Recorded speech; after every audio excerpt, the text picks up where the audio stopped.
Welcome back to Dinner in 3 Parts. I am Jane DeGraff. Thanks for joining me. The whole point of this is to make dinner really, really easy, so simple that you could make this tonight. The recipe I'm sharing today is super simple and features this guy, the sweet potato, and it is Thai-inspired sweet potato soup that's just got a handful of ingredients. So let's do step 1. Check out my pot here. I'm going to give it a tilt so you can see.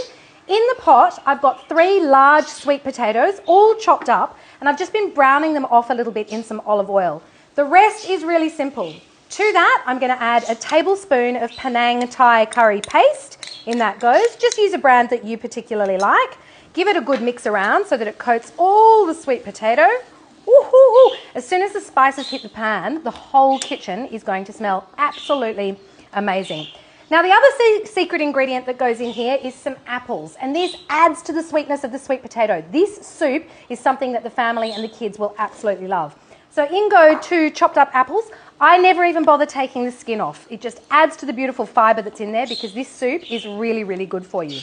And the last thing we're going to add at the moment is a whole litre of stock of your choice. You could use chicken stock, but this is vegetable stock because we're keeping it meat-free tonight. So in we go with our litre of vegetable stock. And then all we're going to do is simmer that all together for 15 minutes or until the sweet potato and apple are really, really soft. Right, that was 15 minutes and our sweet potato, apple and stock is cooked and all soft and delicious, and I've popped it into a blender. You can do it in the pot with a stick blender, but I find this always gives such a smooth texture. So it looks like this. Have a look at that. That was what it looked like when it came out of the pot, the sweet potato and the apple. And I've popped it into the blender with as much of the stock as I wanted to use, but I've left a little bit of room for one of our extra ingredients, and that is coconut cream.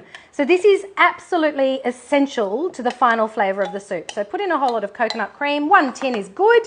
Save a little bit for topping at the end. And then we are literally going to blitz this bad boy up. Are you ready? There it goes.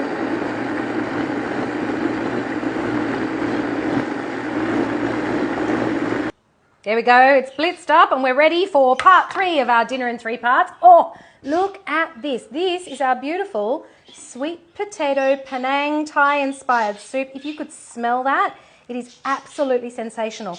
Now, I failed to point out before, I said just a handful of ingredients. It's literally 5 ingredients. I might pop this over here out of the way.